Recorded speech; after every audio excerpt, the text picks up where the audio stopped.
Saya seperti biasa masih belum dapat inspirasi yang jelas ya. Kita akan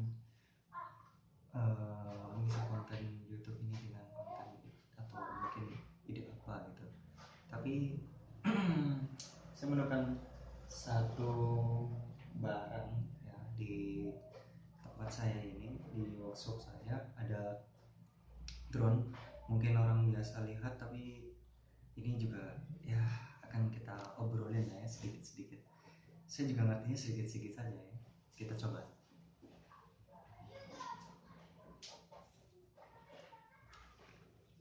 Oke, kelihatan ya.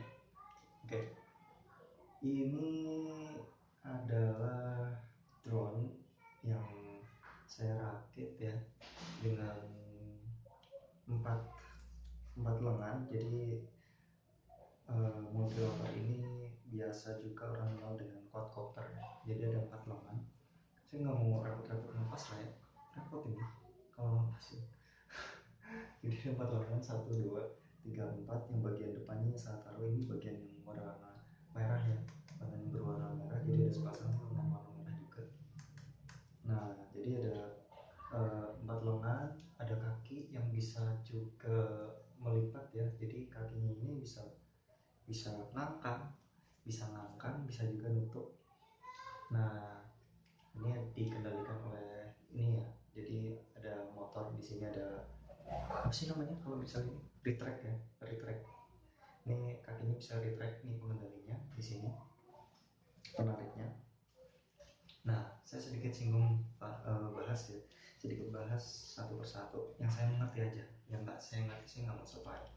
Nah, ini frame yang saya pergunakan adalah frame Tarot 650 Sport ya.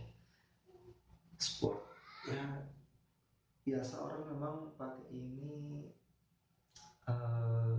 dipakai untuk keperluan sport ya. Maksudnya kadang olahraga, namanya video apa sih ini, semacam racing pakai drone.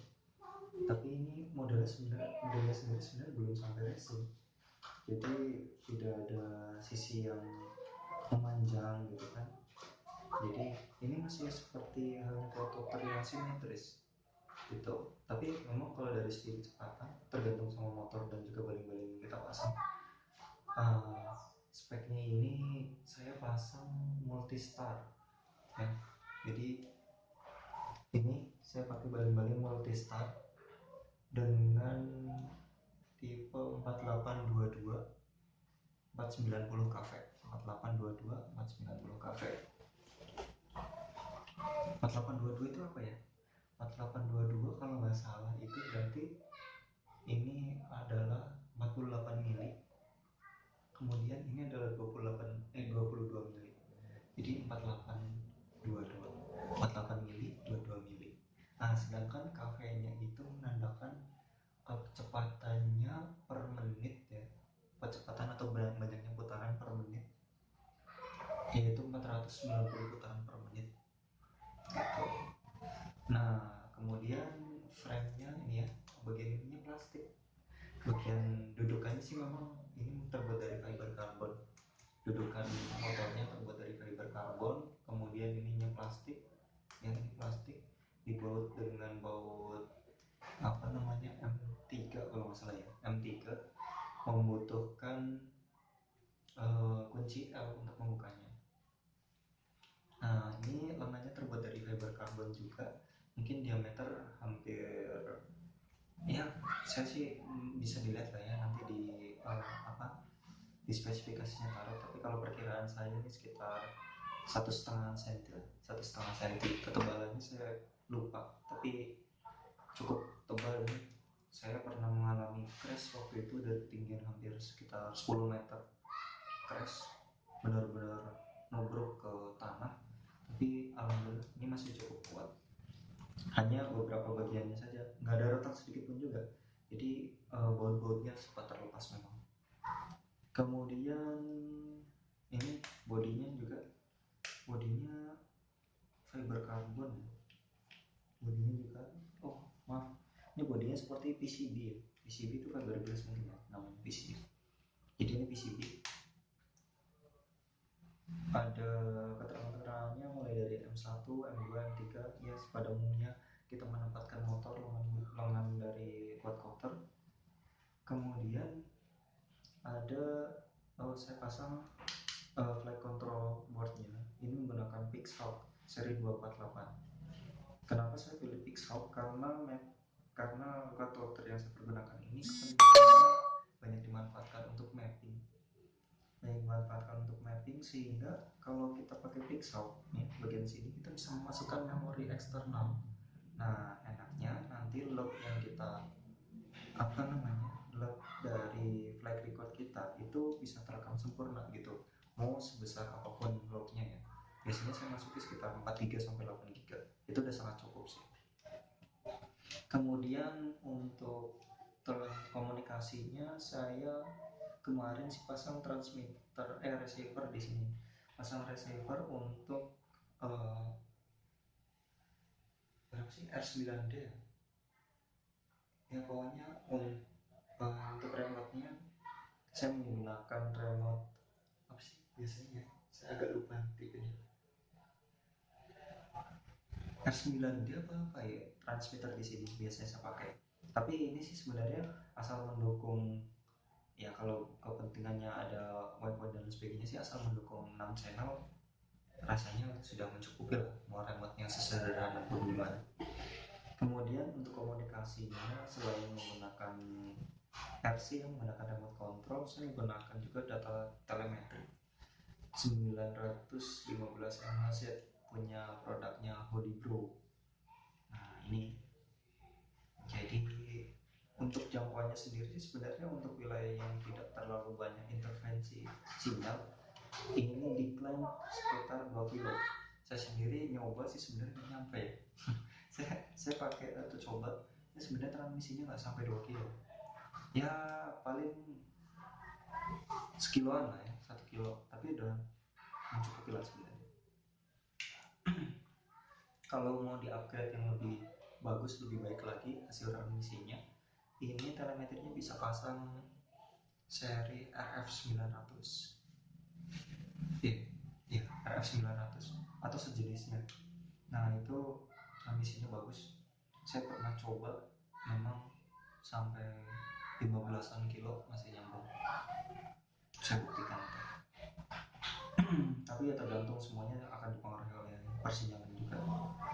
Kemudian ISC ya, ISC tadinya saya rencana masukin ke sela-sela ini ya, antar bagian lempeng bodinya, masukin ke sana, tapi ternyata terlalu sempit gitu. Terlebih karena lengan ini bisa kita lipat ya, namanya foldable, jadi bisa kita lipat seperti ini, bisa kita renggangkan. Nah saya tidak atau sulit menemukan penempatan ESC di bagian tengah sini karena akan mengganggu proses melipat gitu, foldable ini. Nah ini ESC yang saya pasang 60 ampere masing-masing ya, saya rasa ini sangat lebih dari cukup, tapi sangat aman, tidak panas gitu, tidak terlampau panas, karena saya pernah mengalami juga ESC saya pasang 30 ampere tapi terbakar. Saya pasang 30 ampere tapi ini posisinya terbakar gitu. Nah kemudian selain ya ini ESC-nya bisa kita lihat ada mereknya ya, Flyvan 60 ampere, ada 4 ESC karena memberi makan 4 motor. Kemudian ini ada teman masuk. Nah kemudian balik lagi bagian depan ini saya lupa ngasih tahu, kita pakai GPS M8N ya dari Blox. Ya ketelitiannya lumayan lah, ini sudah tergolong GPS yang cukup baik untuk kelasnya drone, walaupun belum bisa dipakai untuk ketelitian yang sangat teliti seperti yang biasa pakai untuk mapping ya, misalnya GPS RTK. Nah ini belum bisa sampai seteliti itu, paling ini kelasnya GPS navigasi lah, ketelitian 5 meter 7 meter gitu mungkin masih bisa. Lalu ini kotak ini adalah pengontrol ya, pengontrol dari kaki ini. Jadi pengontrol untuk retract dia saya sambungkan ke channel 6 di sini. Jadi di aux-nya saya masukkan ya. Ini saya masukkan ke channel 6. Nah, jadi kalau di RC-nya kita perintahkan untuk retract, otomatis sebenarnya dia memerintahkan lewat ini ya, control board dulu, flight control dulu, baru melewati. Nah, kemudian masuk ke sini. Sebentar.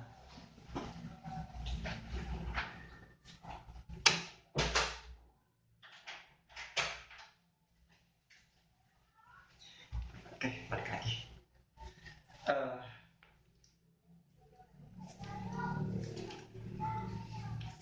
Kemudian apa lagi ya?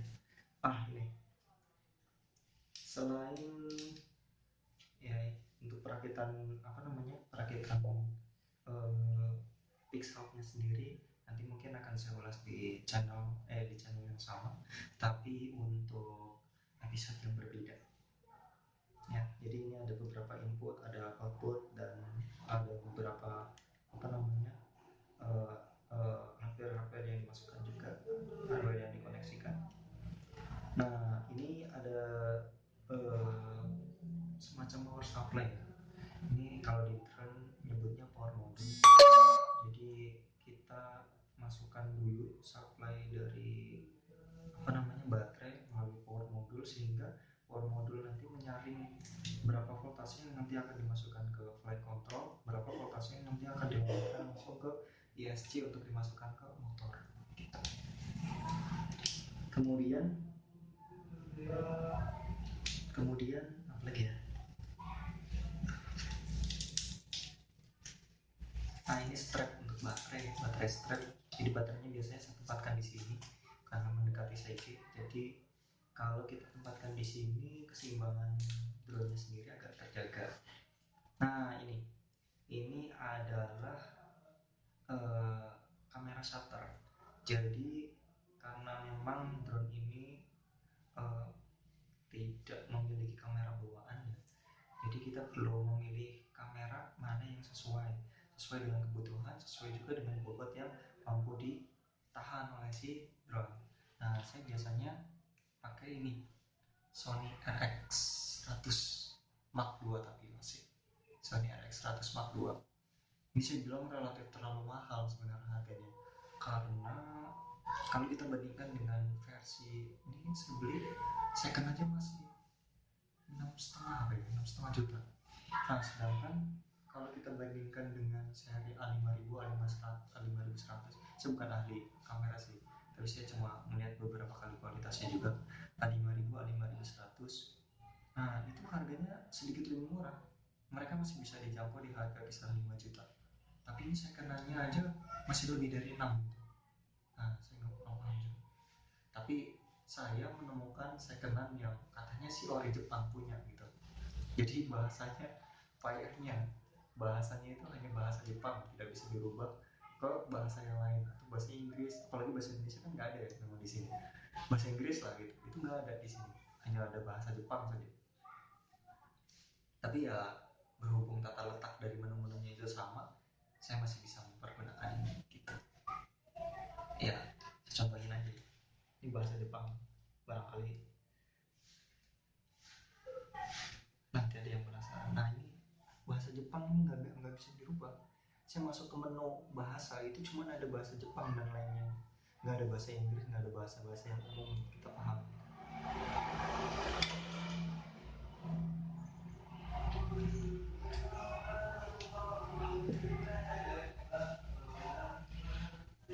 Selanjutnya,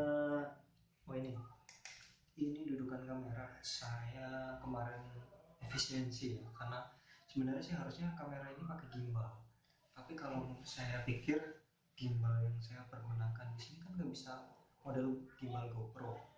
Kameranya ini ya bisa dibilang sekitar 400-an gram kali ya, jadi lebih berat dari GoPro gitu. Kalau kita pergunakan gimbal GoPro, otomatis gimbalnya sendiri rasanya kurang kuat untuk menampung gitu, menahan beban dari si kamera. Makanya karena harus menggunakan gimbal rasanya kalau membuat di drone ini jauh lebih berat lagi gitu. Nah, sehubungan dengan ya keperluan saya kemarin untuk mapping dan bukan untuk videografi dengan hasil yang halus, jadi saya menggunakan plat aluminium. Ini plat aluminium. Nah, ya plat aluminium. Plat aluminium. Plat aluminium setebal kurang lebih 1 mm. Saya gantung di bagian depan, bagian depan dari drone. Nah, ini kameranya saya pasang secara langsung vertikal seperti ini. Nah, ini vertikal. Jadi dia akan memotret vertikal, walaupun kadangkala ya, kadangkala posisi drone itu nggak selalunya seperti datar seperti ini. Kadang kalau terlalu kencang dia akan condong seperti ini gitu. Nah, oke, mungkin ini sedikit review kasarnya seperti itu ya. Nah, kita akan perdalam per item-itemnya nanti waktu saya sempat lagi lah. Nanti waktu saya punya mood lagi untuk membahas soal drone. Ini cukup favorit juga sih sebenarnya, saya ngotak-atik barang seperti drone ini. Nah, nanti mungkin kita komparasikan juga dengan produk yang cukup terkenal ya, misalnya DJI. Kebetulan ada salah satu produknya di sini, ada Phantom 3. Nah, ada Phantom 3, nanti coba kita komparasikan dengan ini sesuai dengan pengalaman saya aja. Tapi kalau pengalaman yang lain mungkin ya nanti sedikit lah kita review juga.